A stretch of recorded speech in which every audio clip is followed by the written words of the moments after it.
गंजाम जिला भंजनगर थाना रे आज सुस्थ समाज सशक्त समाज गठन मूल लक्ष्य को नजर रखी भंजनगर पुलिस थाना पक्षर वरिष्ठ नागरिकों एक स्वास्थ्य शिविर अनुष्ठित होता। भंजनगर सहर तथा आखपाख अंचल बहु वृद्ध वृद्धा और वरिष्ठ नागरिक माने निजर स्वास्थ्य परीक्षा सह चिकित्सा कराइथिले। शिविर को भंजनगर थाना कर्मचारी माने परिचालन करथिले। स्वास्थ्य शिविर को भंजनगर डाक्तरखाना डाक्तर सीमांचल डाकुआ उपस्थित रही चिकित्सा करथिले। आज मागणा स्वास्थ्य शिविर में 100 ऊर्ध्व वरिष्ठ नागरिक माने स्वास्थ्य परीक्षा कराइथिले। भंजनगर पुलिस कर्मचारी माने तनरडा वृद्धाश्रम और सहरर किछि वरिष्ठ नागरिक माननकु पुलिस गाड़ी में आनी चिकित्सा कराइथिले। सूचनायोग्य जे भंजनगर पुलिस अतिरिक्त आरक्षी अधीक्षक उपखंड आरक्षी अधीक्षक और भंजनगर थाना अधिकारी भंजनगर थाना को सरस सुंदर करने सबुबले प्रयास जारी रखिथिबा बेले अनेक समय यौन शोषण साइबर अपराध ट्राफिक सचेतन रक्तदान शिविर भली सचेतन कार्यक्रम करि आसुछि।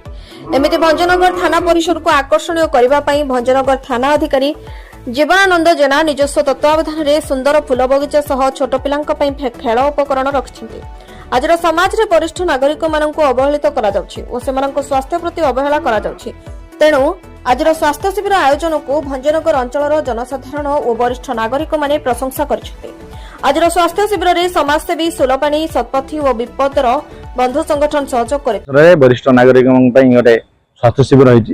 यार कारण होछि वरिष्ठ नागरिक हेइ अपरे तांकर बीपी तांकर सुगर एवं तांकर बॉडी रो ये माने स्टेटस ता सेटा जानिया पई डॉक्टर द्वारा टेस्ट होछि चलछि बे एवं सेमाने जिंता भल रहिए काना डेव क्रॉस देयर एज वरिष्ठ नागरिक हे गेले तांको सेमाने मन समाज पई तांकर उपस्थिति निहाती जरूरी काना ओल्ड इज गुड हम सब जानिछु तांकर मत तांकर उपदेश समस्त जरूरी सेति पई समाजर सुस्थता पई एवं परिवेश सुस्थता पई वरिष्ठ नागरिक पई स्वास्थ्य स्वास्थ्य निश्चित निहाती जरूरी।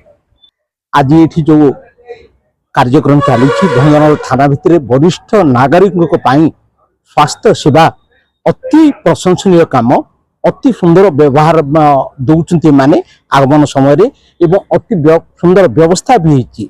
आशा करुच्ची एभली एमानकर परोपकार बा वृद्ध मानक सहानुभूति सर्वदा थाउ। Ganjam Ranjit जनांक report C news.